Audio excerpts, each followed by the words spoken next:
বেইজিংয়ে রাজকীয় সংবর্ধনা পেয়েছেন ট্রাম্প। তার আতিথেয়তায় কোনো কমতি রাখেনি বেইজিং। সকল আয়োজনে যেন ট্রাম্পের ছায়া হয়েছিলেন প্রেসিডেন্ট শি জিনপিং।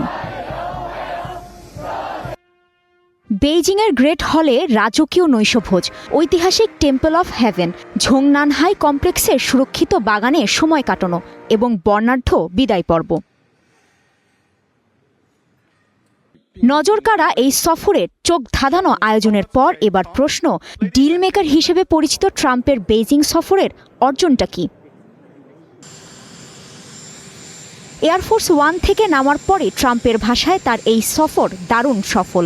তার দাবি, চীনের সঙ্গে অসাধারণ কিছু চুক্তি হয়েছে, যদিও দুই দেশের পক্ষ থেকে সুনির্দিষ্টভাবে কোনো চুক্তির কথা গণমাধ্যমে জানানো হয়নি, না কোনো ছবিতে, না কোনো বিবৃতিতে।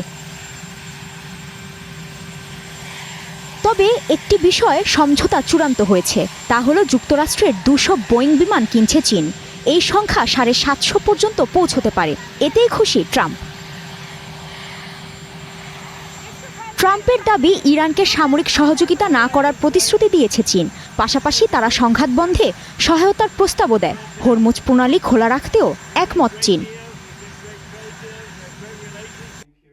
তবে সিএনএন বলছে, তেহরান যাতে যুক্তরাষ্ট্রের দাবি মেনে নেয় তা নিশ্চিত করতে বেইজিংকে চাপ দেওয়ার কথা ছিল, কিন্তু এ বিষয়ে কোনো স্পষ্ট ইঙ্গিত মেলেনি। উঠে আসে তাইওয়ান প্রসঙ্গ। তাইওয়ানকে আনুষ্ঠানিক স্বাধীনতা ঘোষণা দিতে মানা করছেন ট্রাম্প। তার ভাষায় কেউ স্বাধীন হয়ে যাক, সেটি তিনি চাননি।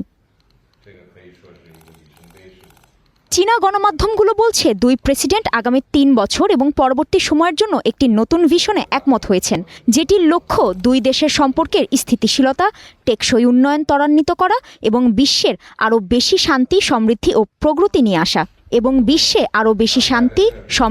ও প্রগতি নিয়ে আসা। কাজী শাহরিন, স্টার নিউজ।